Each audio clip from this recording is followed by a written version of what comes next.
It's still freaking freezing here. I have my next Whatnot sale this Saturday at 7 p.m. And I have some other things to show you guys.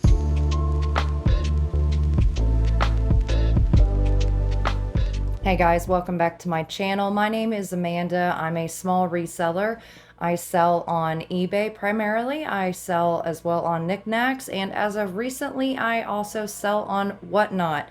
My next live sale is this Saturday, the 20th at 7 p.m. There will be a link in the description to the sale. Feel free to come over, hang out, enjoy the chit chat, the show. It's always a show. But yeah, feel free to come over, check it out. Especially if you've never been on Whatnot before. It's a lot of fun. Hopefully. Hopefully it is, anyway. But again, link for the sale will be in the description. So look for it there. But I've got a lot of just kind of hodgepodge of different vintage things. And I'll have some more collector books and things like that. I'm kind of right now trying to pull things with like Valentine's Day sort of in mind, so things that maybe aren't directly Valentine's Day but could easily fit into like a Valentine's Day decor or line of thought in some way. So I've been trying to pull some things like that. And I have this piece of Stangl Pottery that I'm going to show you guys.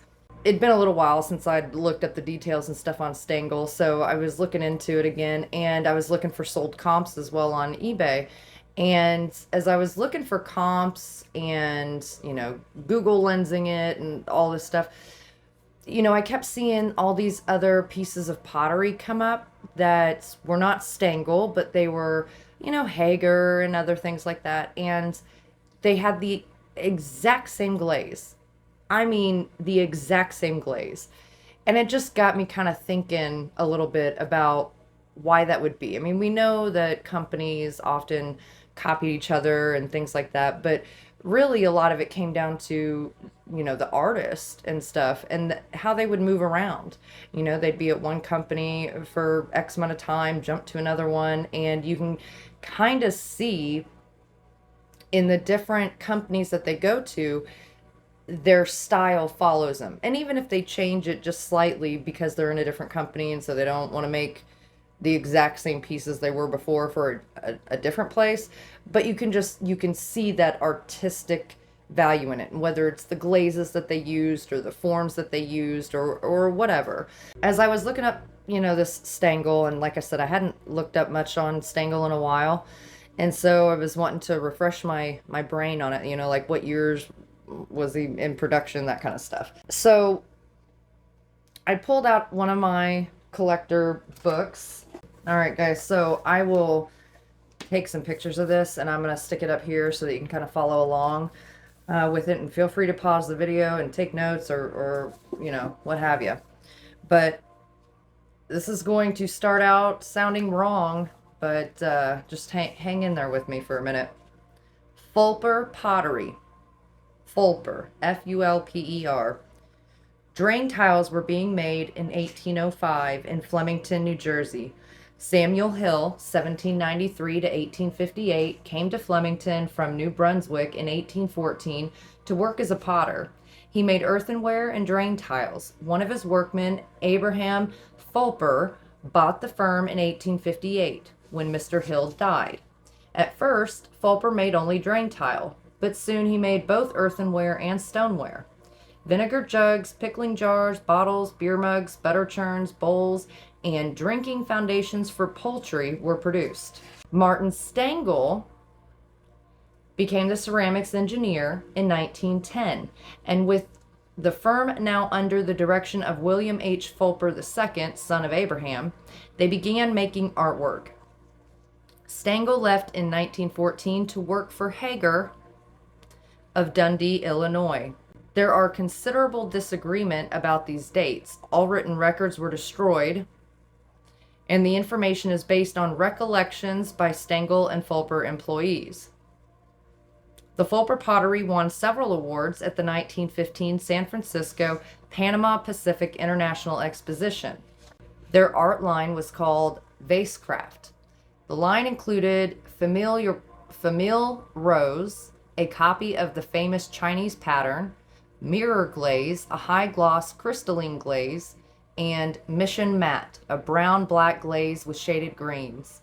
According to the catalogs, other colors were cat's eye, mustard matte, elephant's breath, gray, cucumber green, blue wisteria, plum yellow, cafe a la, I don't know how to say that, mulberry, verte antique, mission matte, and violet wisteria. The firm made lamps, lampshades, often set with glass, ashtrays, cigarette boxes, vases, bowls, and other giftwares. The shape were made of clay wrought into sometimes odd forms. John Kunzman and Edward Wyckoff were two of the Fulper potters who worked on the art line. At the same time, the firm was making the Fulper germ-proof filter, a set of jars that held cold drinking water. They even made dolls' heads for a short time. In 1920, the firm introduced the first solid color glazed dinnerware produced in the United States. Green was the only solid color made until 1930, when the other colors were added. The Fulper pottery continued to expand, and in 1926 they acquired the Anchor Pottery Company of Trenton, New Jersey. A fire in 1929 destroyed the Fulper pottery buildings in Flemington, and the firm decided to move most of their operations to their Trenton plant. Artware was still made on a small scale in Flemington until 1935. The firm name was changed to the Stangl Pottery in 1929. In June of '72, the company was purchased by Frank H. Wheaton, Jr. of Wheaton Industries. Wouldn't you know it? Wouldn't you know it? Anyway, that gives you a little bit of a date there if you got Stangl on the bottom of your item.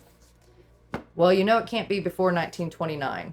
But I think that's a really good example showing you how Fulper, melded into Stangl pottery over time. And these companies oftentimes go way back. They go a ways back. They've just changed names and changed hands several times.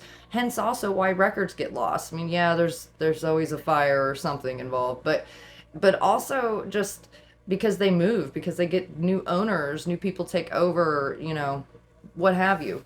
But my point is that, as I was looking, I just kept seeing this glaze. I couldn't find any comps for this exact form, but I did find some comps on Stangl pieces in the same glaze. And this is what they called antique gold, and I think kind of obvious why. But it's this like teal aqua color. And I don't know if this would be a nappy dish. I don't know if this would be an ashtray. As far as I'm concerned, it's a trinket dish. It's, a candy dish. But it's really cool looking. Let me bring it up closer. I mean, it's just really neat. I really, really like it. You see the handle here? There's no damage to it. You can see the Stangl mark here in antique gold. Stangl was usually, from what I know anyway, and have seen, their stuff is usually pretty well marked, My lips are so dry, guys. I don't know if you can tell. I have like cracking in my lips. It has been frozen here. Flipping frozen, and I'm over it. I know that. Anyway, I'm going to show you guys some comps on pieces. Again, not this exact form, but the same glaze. And just kind of rough idea, like price-wise, what they can do. I don't know where this guy would land exactly. I would think off the top of my head between $30 and $40, maybe. Might do a little bit less. He's kind of, even though he's got this awesome glaze on him, he's kind of a simple piece, and he's not very large. Some of the ones that do better are like there's these ducks or birds, like a pair of them. There's pieces that are literally like in the shape like a figural flower, but it's kind of a decorative plate. And it's larger, you know, so pieces like that. But nonetheless, I would think 30 to 40. It may do a little bit lower, but really cool piece, really great condition. And I really like the history on it. I want to say they came out with this glaze in the 50s. If anybody knows differently on that, please drop it in the comments. But I think it was the 50s is when this one was. So, I mean, it's a cool mid-century piece. It's definitely got that mid-century feel to it for sure. Absolutely. But yeah, love the colors on it. Really cool looking. I'm gonna have to move this stool or I'm gonna keep sitting down. That's a heavy stool. I got that stool. Whew, has an extra in a lot. Well, no, not an extra. I bought actually like an antique ladder, and when I showed up to the estate sale place to pick it up, the my ladder was still there, and there was another one, and they had handed me the wrong one, and I realized as I was putting it in the car, I was like, this isn't, because they were similar, but they weren't the same. And so I went and took it back in, and they were like, oh, well, nobody bought this one, so they gave me the other one, and that was the one they gave me. The one I had actually gotten was like all metal. This one has that like enamel coating, or I don't know, what paint, whatever it is. So here's this piece, which is really awesome. It's like this oblong scalloped edge piece, and it's got, you know, this brown, and there's kind of, I don't want to call it gold. If I was going to name it a metal, I would almost say bronze. And the reason is, I don't know if I'll get the camera. Oh, come on, man. There we go. I don't know if I'll get the camera to really show you, but there's just this hint or glimmer of like metallic to it, you know? And so it's like this marbled look, and you can see most of it's this brown color, but you can see kind of this other color here. So you know how like in stone it'll be like that. What I like about this piece is not only is it, you know, numbered and all that, embossed, but it still has the original flippin' tag. Now it's not terribly old. It's vintage, but it's not terribly old. It's 1996. But you know, I scanned this barcode on eBay and nothing came up. So I know there's some listed. There were some like plain white ones and stuff. They weren't listed for very much. I mean, I would think this would be somewhere around $30, give or take. I think it's really cool. There's no chips, there's no cracks, no damage to it. It's just a really neat piece. I really like the design of it. Very abstract, marbled, you know, cool piece. You could use it in your bathroom. You could use it in the kitchen. You could use it on the dining table, the coffee table. It just, I don't know. The design of it lends it a multi-room purpose, you know. So this guy here, small vase, gosh, I can't remember. I think it was 4.5 or 5 inches tall. He's kind of got this cool, you know, lip going on here. Sort of square like, you know, or diamond, but it just ever so slightly curves inward, and then it's got trimmed gold here.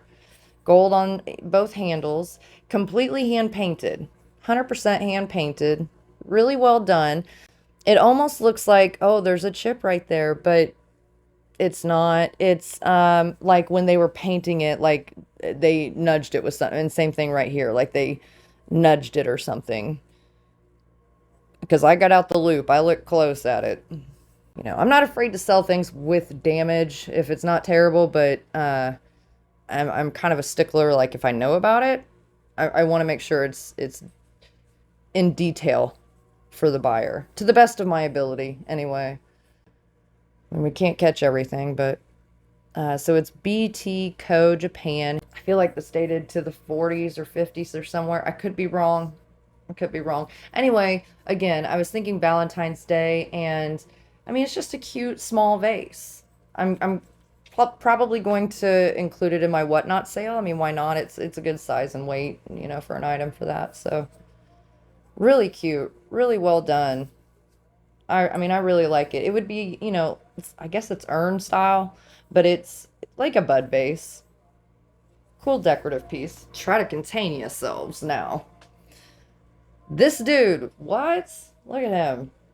Now, I've seen some of these, and I'm sure Murano made some. I'm sure they did. But I've seen this, what appears to be the exact one of this, listed as Murano. And I don't know. It might be. It could be. I don't know. But I'm not going to call it that. I've seen the Murano ones. It's been a little while since I've seen the pictures. I don't recall if they had the honeycomb like design on here, because this feels, at the very least, like blown in mold. It looks like it's blown glass. But to get this design, it would have had to have been blown in mold. And I just don't know that Murano does a whole lot of blown in mold. Maybe they do. I'm not a Murano expert. I need to learn more. I would love any input you guys have. Teach me. I need to learn more. But there's no damage to him nonetheless. Value-wise, I would think maybe $20 to $30, give or take. And he is like this amethyst color that fades to, just about clear, almost clear on the bottom. He's a really cool looking piece. I think he'd look cool with, a candle or fairy lights or something like that in him. I mean, you could certainly do flowers, but I think he would look cool, like lit up, especially because of this honeycomb pattern. It would like shoot the light every which way. It'd be really neat. But he's got these, like applied eyes on here. So I don't know. He could be Murano. A part of me feels like Murano would have polished this more, but I could be wrong, because I have another piece that I know is Murano. It's one of those like art glass purses, and it's red with clear handles, and it has the aventurine sort of leopard print style on it. And I feel comfortable calling that one Murano because I was watching an episode of Dr. Lori, and this gal had come on, and she had the exact same one. I mean, the base looked the same, everything about it, the size, everything about it was the same. So I feel comfortable saying that one's Murano, but I like to be very careful. I'm happy to say things are in the style of, and say I believe it to be, it's in the style of, but I'm always hesitant to say something is for sure something unless I can feel real confident in backing that up. Because I don't know. My intention is never to mislead somebody, It's like I'd feel horrible. I would feel absolutely horrible if I would never intentionally do that. All right. So I'm going to include these little guys in my whatnot sale. And as far as I can tell, his flowers, perfect. Up here, perfect. I cannot find any damage or repairs on this guy. I think you can look at him and just, usually Japan pieces, this is what you get for eyes. Okay, on your standard Japan pieces. Now you can get into the more upscale Japan porcelain places and stuff, and you'll start getting far more detailed. But your average Japan pieces are going to be painted similar to this. Oddly red lips, just slapped on their features, basically. Their flowers are usually kind of like chunky looking and feeling. The painting sometimes can be pretty good, but this is pretty average for it. On the bottom it says bone china flower, and then it has this Japan sticker. The inside, I can see a little dirt down in there, but not too bad. I kind of like that they did this detail on here, like it's one of these flower, whatever flower this is, and it's, opening up. So really cute piece. I mean, I really like him. Is he fine, Italian or German or no, but he's still really cool. Now this guy, he could be left in. They certainly did pieces that looked like him and with these roses, but there was honestly a lot of Japan companies that did this and import companies that sold pieces like this. So he's not marked left in, but he does have 1645, and then The impress number is 139, I think. 139, maybe. Something like that. Anyway, again, I can't find any damage on him. These little flowers come out. And his insides look, well, flower down. His insides look good. No chips or cracks on him. Not on him or this piece. These are what would be called spill vases. You'll find them online. Sometimes they're referred to correctly as spill vases, and other times you'll see them as bud vases and things like that. But super cool little decorative pieces, and I love the fact that they're intact, and you know, their paint, glaze, all that is still there. I mean, it's just really cool. Again, Valentine's Day, right? This piece here, I am sad to say I don't have a whole lot of info for you on.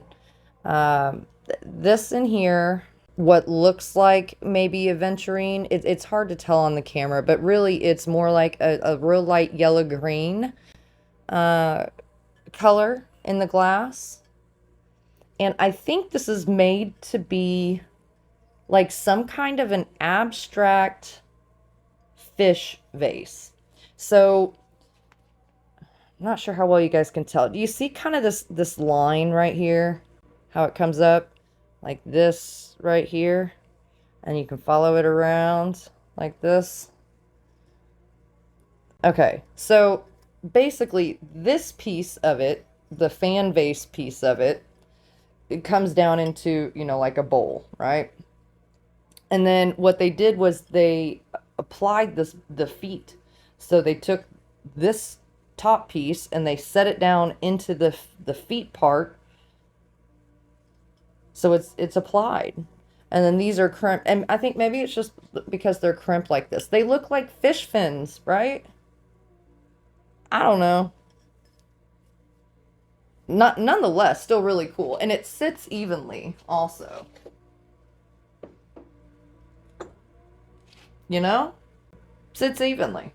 So, I mean, really, really neat. Really cool vase. Art glass, handmade, not signed anywhere that I can find. I have no idea who made this. It doesn't feel like cheap glass. It doesn't feel like a student piece, you know, or a hobbyist piece necessarily. I mean, it feels like it's decent quality glass, but I'm not sure. And I was hoping somebody out there may have a little bit of insight on it, because, you know, try Google Lensing this thing. Good luck. And I even put a photo of it into eBay.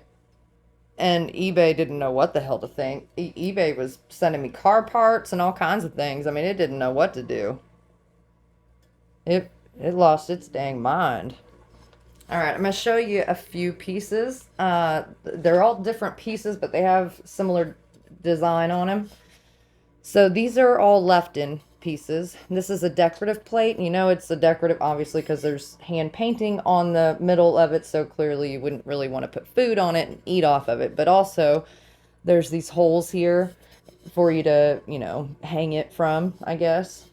But it's in perfect condition. No chips, no cracks. Even the gold trim, I really don't see any wear to at all. One thing about this that you wouldn't notice, and I'm not even sure if I'll get the camera to show it. You see right here by my fingertip, you kind of see how it looks like a smudge? Well, if you look real close at it, it's almost like the person who painted this accidentally put their finger right there.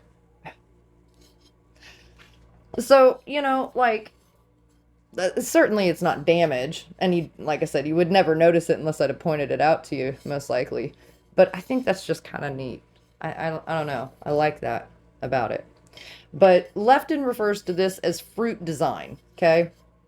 Immediately my brain goes to brown heritage, you know, and stuff like that. But Brown Heritage is this same like color background, but it has like roses or florals on it. Okay. And this is fruit.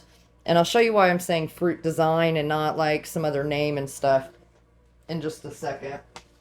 I'm going to show you these other pieces. This here would be like matching to that decorative plate. And this is actually a jam jar. I mean, you could use it as a covered sugar, but I'll show you why I call it a jam jar in a second. So, and this mark on Fenton dates from 1949 to 64. Okay. There's a tiny bit of wear to the gold just on the tip of the finial, but otherwise there's no damage, no chips, no cracks on it. The interior looks good, no crazing. It looks really, really nice. So again, this would be like Brown Heritage style, but fruit design. Then you got this one. And this one, similar, very, very similar. Only, obviously, the background's different. I kind of like this background a little bit better. I think this background reminds me more of their festival pattern, and I'll show you guys that here in just a moment also. I'm going to show you these pieces first. No chips, no cracks. This one here, this gold mark, was 1955 and up. This shape here is what they called a bonbon dish, you know. And then you got this leaf shape dish, and that's literally in the book what they say. They say leaf shape dish. So it's a whatever the heck you want it to be. Trinket, catch-all, whatever, man. But nonetheless, it's still that fruit design, and they're all 100% hand painted. And I gotta say, I've always been impressed with these because dang it, they look realistic. I mean, just freaking cool. But, you know, again, this is a little bit closer to, slightly closer to Green Heritage, but a little still more on the festival design color scheme on the background. Where are we at? All right, so oh, let me show you. So this is my Left in China Book 2 Collector's Encyclopedia.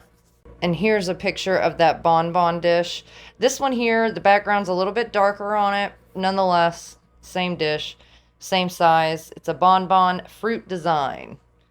And that's all they ever say about this fruit in this book is fruit design. So then you can see these jam jar. Looks like it came with a plastic spoon and tray. Now, I don't have a tray for mine. And this one here is a little bit different of a fruit design. You know, it's got grapes and stuff, but it's not quite the same. Mine has, other than the base color, I mean, mine has grapes, pears, apples, cherries.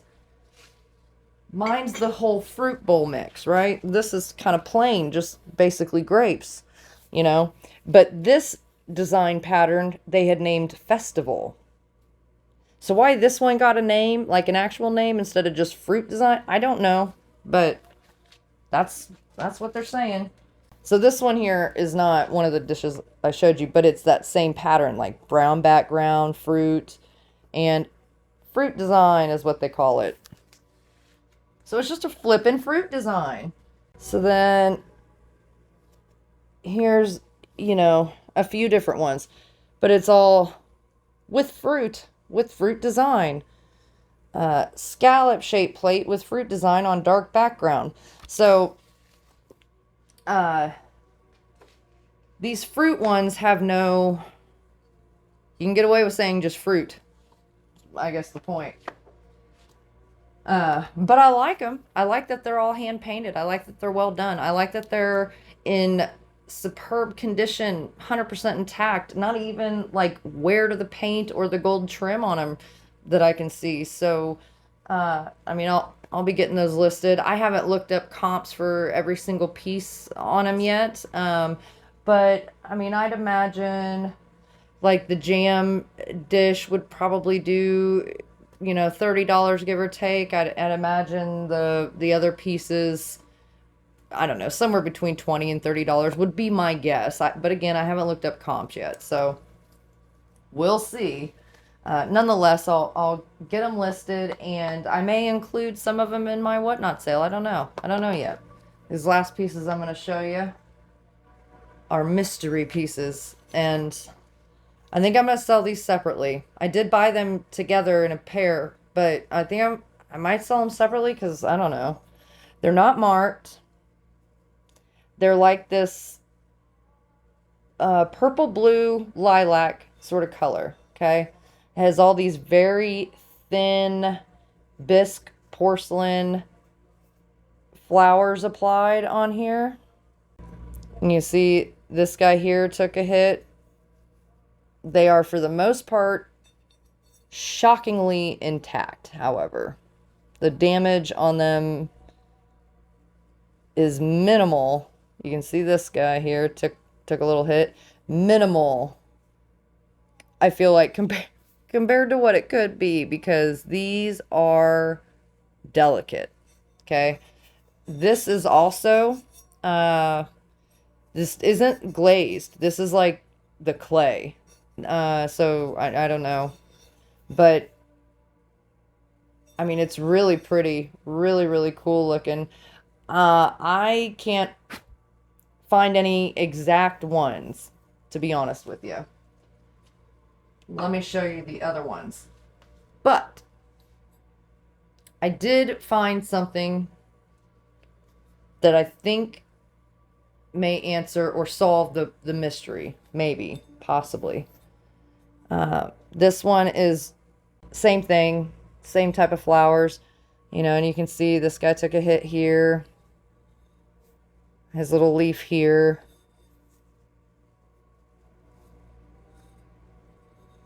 But again, for the most part, especially considering what they are, I mean, they're hanging strong.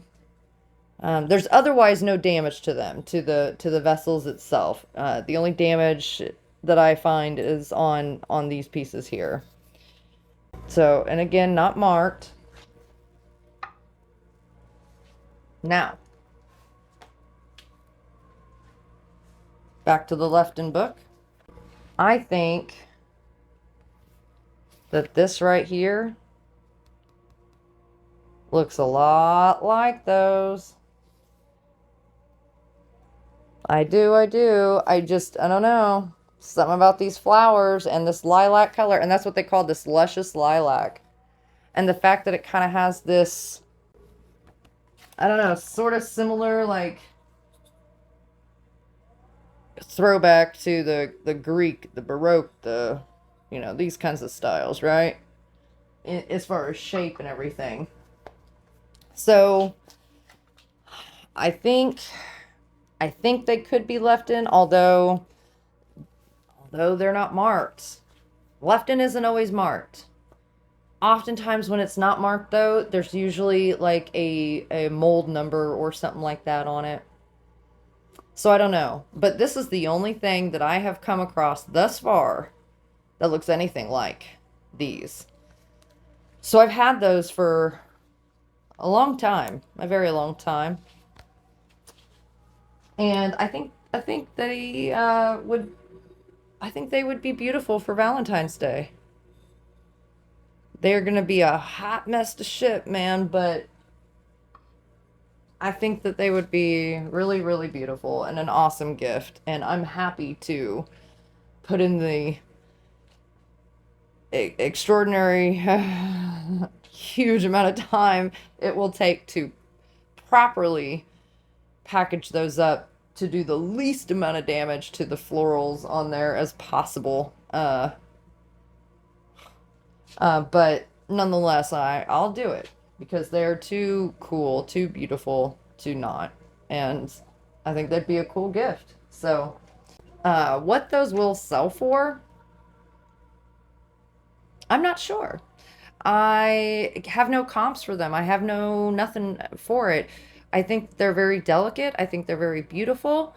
I'm gonna kind of look around and see what I can find that's at least similar in the ballpark to, style, material, and that kind of stuff. But off the top of my head, I think I would probably list it for, $30 a piece and see what they do.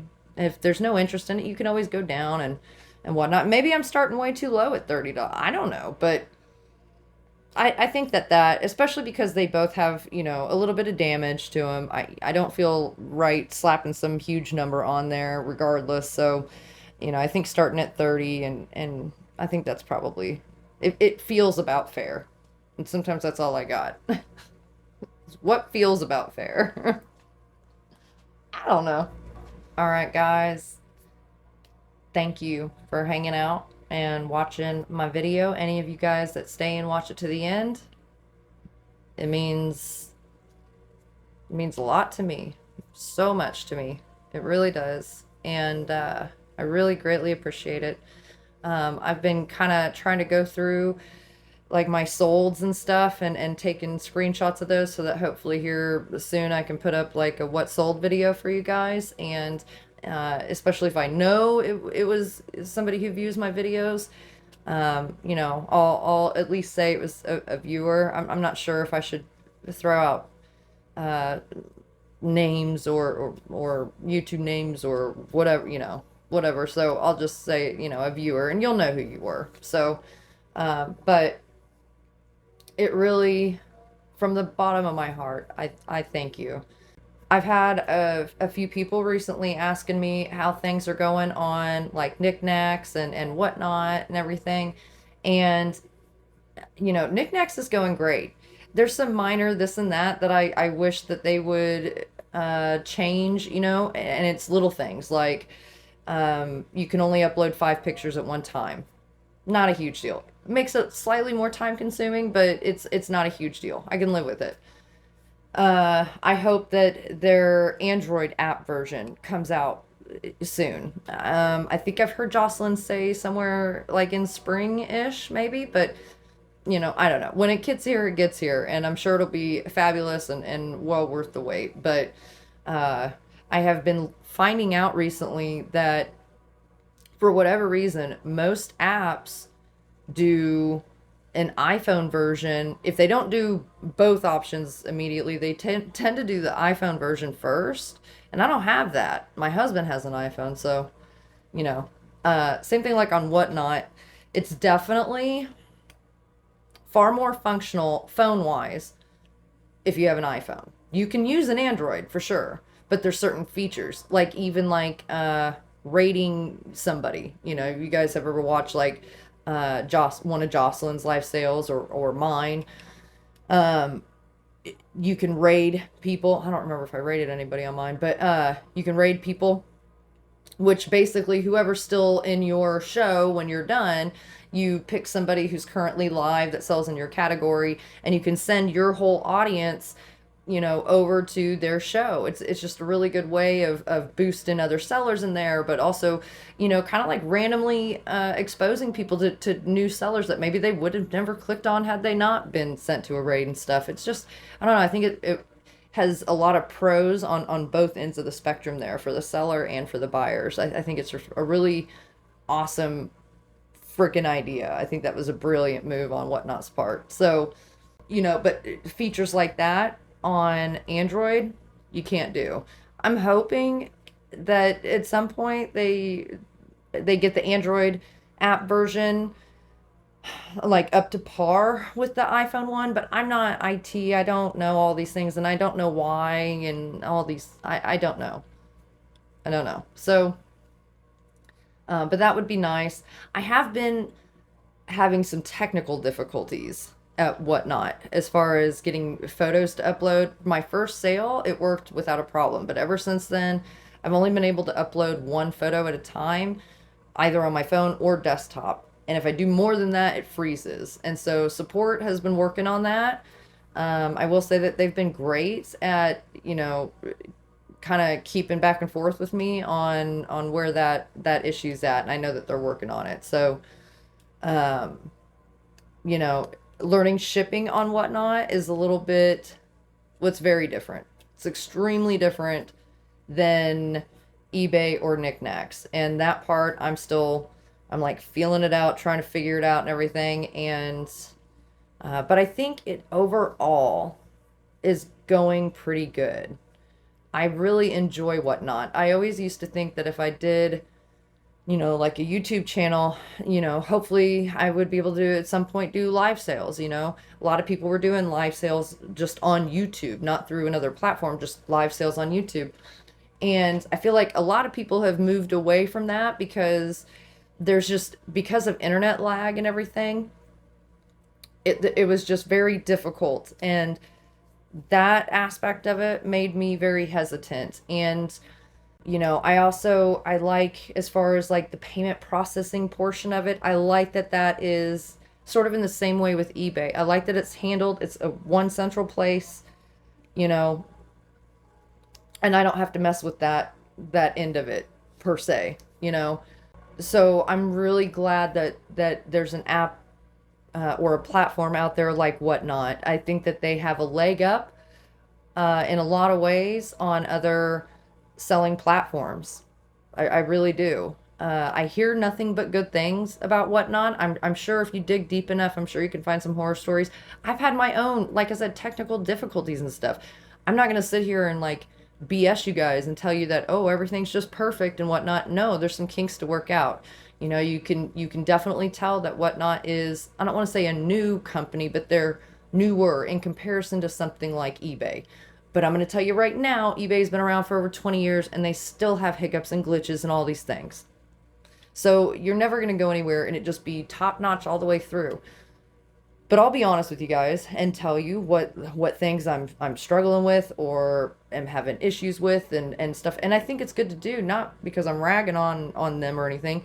They're doing a good job in my opinion. They're keeping in communication with me. They're working on the problem. They seem to care about the problem. So I have no complaints there. But I think it's good to like put it out there because maybe other people are experiencing the same thing. I don't know. And can tell me, because maybe some of it's, you know, the issues I'm having are on my end. I am not a tech savvy individual. I can learn it, I can get it, but I have to like be shown, you know. I don't, it's not my thing. I grew up, you know, on the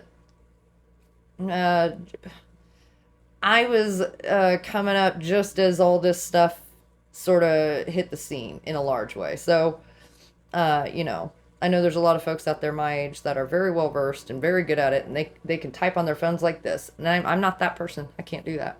So, so I always take the technical errors on myself, or assume it's this one at least at first, until proven otherwise. So to some degree, some of it may be me. But nonetheless, it's been a really cool experience. I've really been enjoying it. I've just adore you guys that have been coming over to support me and hanging out and everything. And, you know, I'm still getting the hang of it. And my dog has been making special appearances. He behaved himself in the last one, but he acted a fool the two sales previous to that, just running around screaming like a wild banshee. So you never know what you're going to get with him. But anyway, I have a new sale coming up today, the 20th. It's really late in the evening. I wanted to get this filmed tonight so I could hopefully get it out to you in time. That would be great. So yeah, but it's a lot of fun, guys. It is a whole lot of fun. So check out the video description. I've got a link for the sale in there. Feel free to come over and just hang out, enjoy the chit chat and watch the show. So if anybody has any info on any of these pieces, certainly drop it in the comments. It's always very appreciated. And I hope to see you guys on Whatnot, 7 p.m. Central. I'll see you on the next one.